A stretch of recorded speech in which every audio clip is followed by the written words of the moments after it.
T'as-tu l'impression que pour vendre, tu dois te transformer en vendeur, puis que t'es vraiment pas bien là-dedans? T'as-tu l'impression que tu dois marcher, piler, renier tes valeurs pour enfin faire de l'argent puis vivre de ton expertise? Il y a une autre manière. T'as pas besoin de te dénaturer et t'as surtout pas besoin de te faire violence pour enfin bien vivre de ton expertise. Dans l'épisode d'aujourd'hui, je vais te montrer comment on fait pour que la vente, finalement, ce soit aussi simple que de juste émettre un diagnostic sur une situation qui est problématique, que ça soit humain, que ce soit agréable, tellement que les gens qui vont être en contact avec toi, ils vont te dire merci en te tendant leur carte de crédit avant même d'être devenu tes clients. Ça t'interpelle? C'est ce que je te montre aujourd'hui. Si tu fais juste me découvrir, moi c'est Daniel Desjardins. J'ai un chemin un peu particulier, contrairement à toutes les autres personnes qui vont te parler de marketing, de développement et d'entreprise web. Pendant longtemps, j'ai été à la fois un stratège d'entreprise dans une entreprise internationale et thérapeute. Et dans les dernières années, j'ai décidé de fusionner tout ça pour m'occuper des humains en même temps que de leur entreprise pour les aider à grandir. Et si tu veux savoir comment je fais ça en détail, je t'ai préparé une masterclass super concise de 25 minutes où je t'explique comment on fait pour développer une entreprise de manière alignée, humaine, et mettre en place ce que j'appelle un moteur de croissance aligné qui te permet de savoir exactement combien tu vas faire de revenus ce mois-ci et de choisir combien tu veux faire. Si ça t'interpelle, le lien est en dessous. Mais là pour aujourd'hui, on va parler de vente. Pourquoi tu penses que tu n'aimes pas vendre? Si tu prends le temps de t'arrêter à ça, tu t'es sûrement fait vendre. Je mets des guillemets là-dessus parce que tu t'es fait tordre le bras en fait. Tu as eu des expériences désagréables. Il y a sûrement quelqu'un quelque part qui t'a forcé en te faisant sentir mal, cheap, en appuyant sur tes douleurs de façon très irrespectueuse, t'ont forcé à acheter des choses que finalement n'étaient pas pour toi, qui t'ont forcé à débourser de l'argent alors que c'était peut-être pas du tout le bon moment, qui t'ont fait sentir cheap si t'achetais pas. Tout ça, c'est des tactiques que j'appelle des tactiques de requin. Il y a du marketing et de la vente de requins, ça existe. C'est pas ce que je fais, c'est pas ce que j'enseigne. Pourquoi? Parce que si tu as besoin de faire ça, peut-être que ton produit n'est pas si hot que ça finalement. Bref, il y a moyen de faire de la vente de façon totalement humaine et respectueuse pour que tout le monde impliqué dans la transaction se sente respecté, entendu, reconnu et sorte de là grandi. Oui, oui, grandi. En fait, on revient à la base. Pourquoi on doit vendre? Ça a l'air con, hein, mais c'est important. Pourquoi on doit vendre? Pourquoi tu dois vendre? Pourquoi tu dois faire des ventes? C'est évident. Parce que tu as besoin d'argent pour vivre. Tu as une expertise, tu as un savoir, tu connais plein de techniques, stratégies, tu sais comment aider des humains.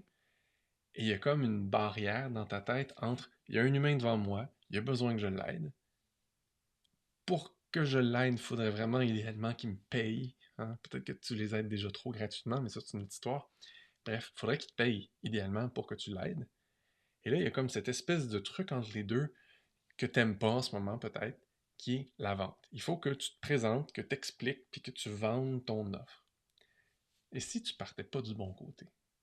Et si tu partais pas de la bonne place quand tu penses comme ça? Je t'invite à, juste pour l'instant, là, prendre tout le feeling burk que tu entretiens en dedans de toi à propos de la vente, là, prends-le, fais-le physiquement avec moi, là. Prends-le, tout ce burk à propos de la vente, prends ça, mets-le dans tes mains, mets-le de côté dans un petit panier. Juste pour que tu puisses écouter avec une oreille nouvelle ce que je vais te présenter aujourd'hui. Parce que pour moi, à la base, la vente, c'est vraiment juste un exercice de diagnostic et ça implique beaucoup plus d'écoute que de langage, que de parler.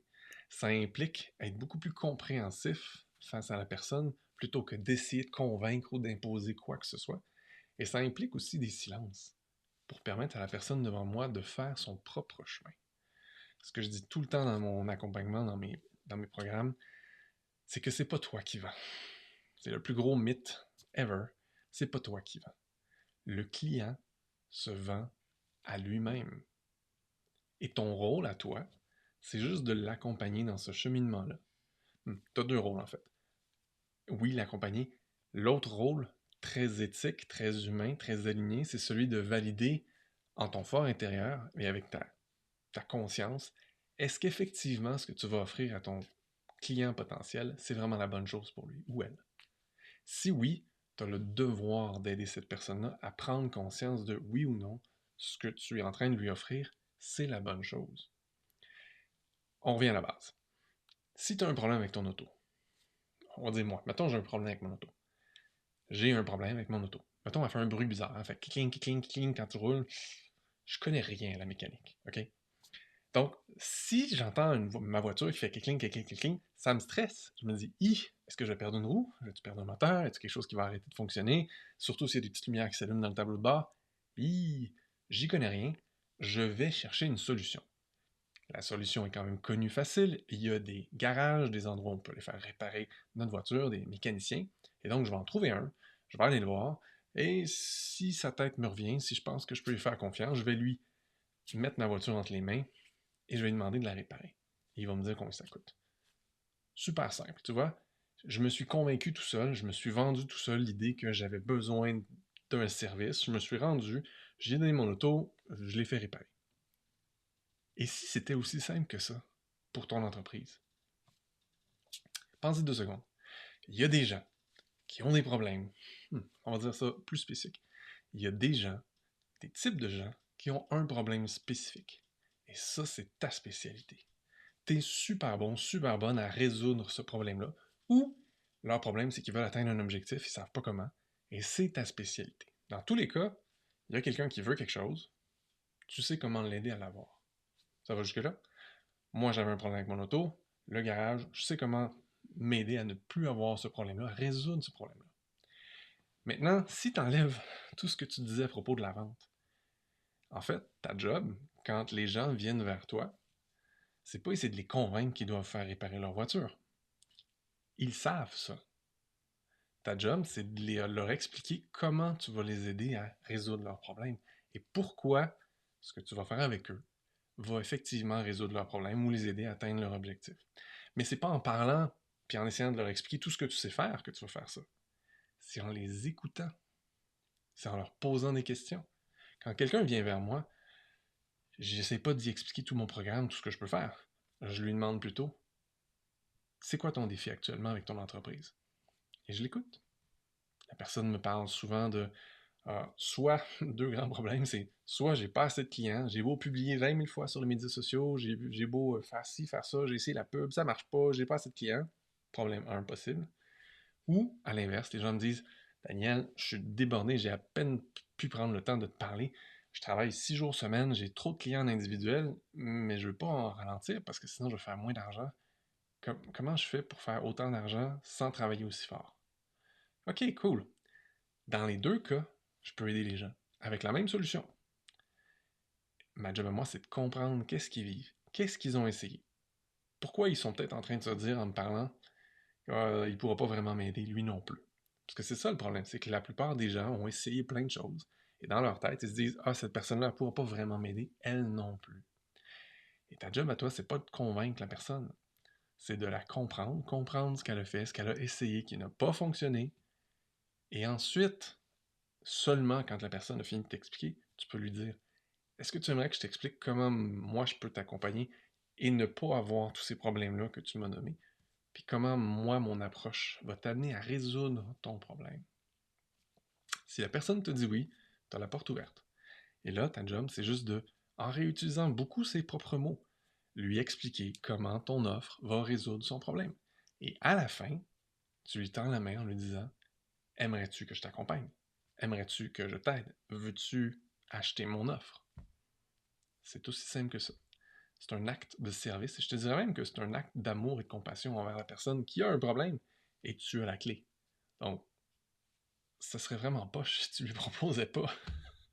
Imagine-toi, tu es dans une situation, tu as un problème, tu sais que la personne devant toi a la solution, puis elle te l'offre pas. Elle te donne pas la possibilité de payer pour avoir le service ou avoir la solution. C'est frustrant, hein? Ben, dis-toi que tu veux pas faire ça à tes clients. Ah! Comment tu te sens quand tu commences à contempler l'idée de vendre tes services, pas en essayant de convaincre personne, pas en essayant de tordre le bras, pas en essayant de faire sentir cheap, mais en fait, en posant un diagnostic.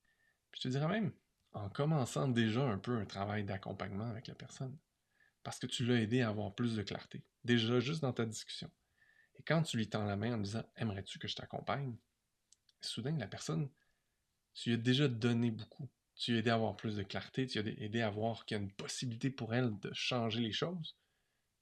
Il y a des bonnes chances qu'elle dise oui. Si ton offre est bien faite, si ton offre est vraiment très alignée avec ses besoins, si ton prix est juste, si ta manière de le présenter est claire, d'habitude, les gens vont dire oui, tout simplement.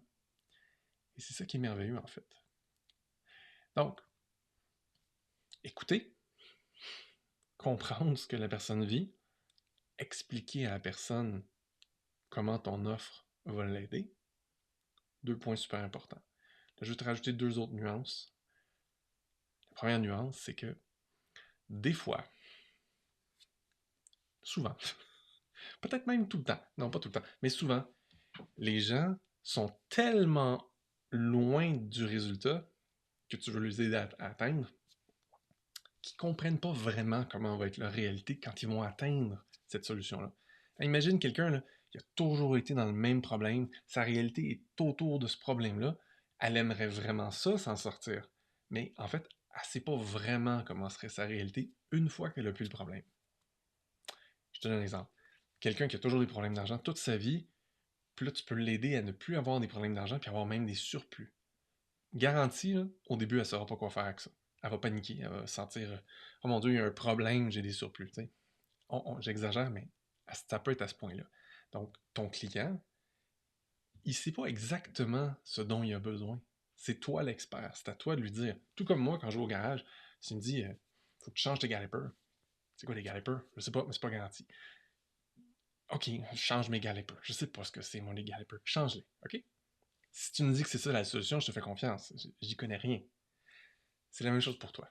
Toi, tu sais ce que les gens ont besoin, mais eux ne le savent pas.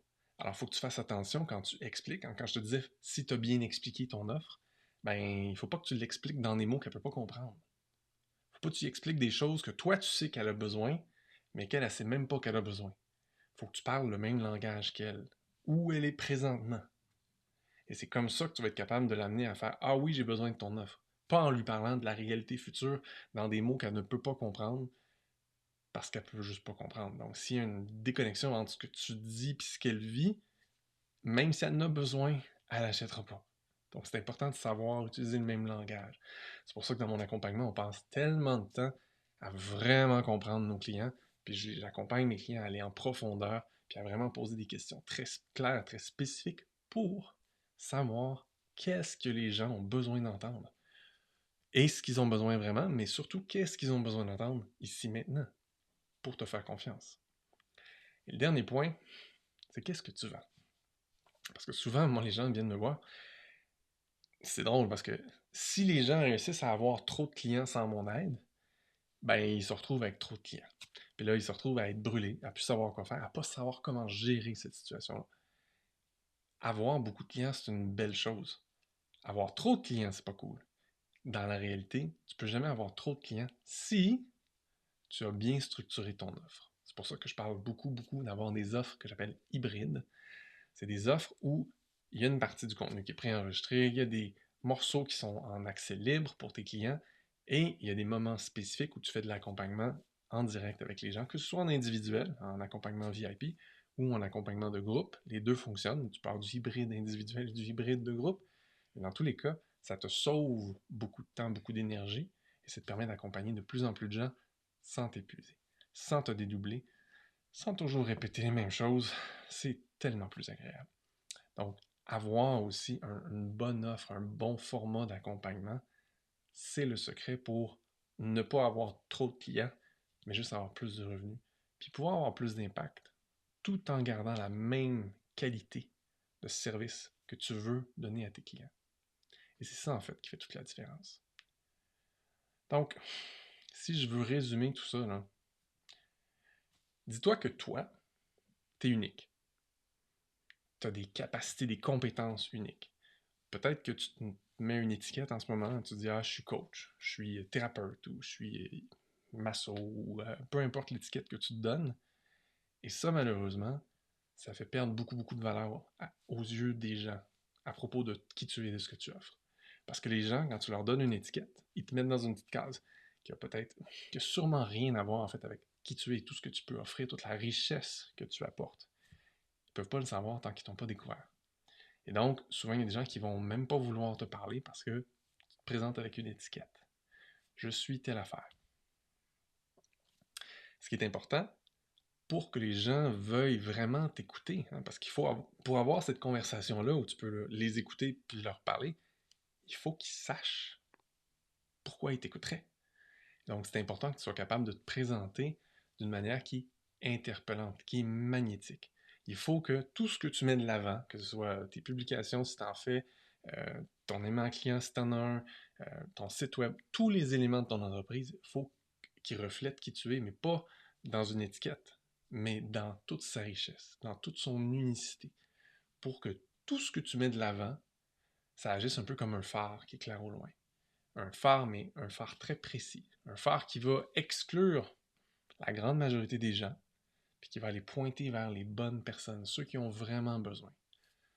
Si tu veux une autre image, dis-toi que au lieu d'être un haut-parleur qui diffuse partout, tu veux être un aimant, mais sur une fréquence très précise, puis attirer les personnes qui vont vibrer avec toi. Les personnes qui ont vraiment besoin de toi, de ton expertise. Pas tout le monde. Tu n'es pas pour tout le monde, ton offre n'est pas pour tout le monde. Mais pourtant, souvent, les gens parlent comme s'ils s'adressaient à tout le monde. Tu ne veux pas ça non plus. Tu veux t'adresser de façon très spécifique pour que toute l'expérience de la personne soit « Hey, je me sens vu. Je me sens compris. Cette personne-là, they get me. Ils savent qui je suis, ils savent ce que je vis. Puis à chaque fois qu'ils me parlent, ça m'aide à mieux me comprendre. Puis éventuellement, j'ai juste envie de savoir comment elle peut vraiment m'aider. » C'est ce chemin-là que je t'amène à mettre en place dans mon accompagnement. C'est ce chemin-là que je te souhaite de vouloir toi aussi pour tes clients. Ça va te permettre d'être plus solide, d'être plus humain. Ça va te permettre de t'aimer dans tous les aspects de ton entreprise au lieu de te sentir mal à chaque fois que tu fais des choses que tu crois que tu dois faire pour atteindre un objectif. Revenir à qui tu es, à ton unicité.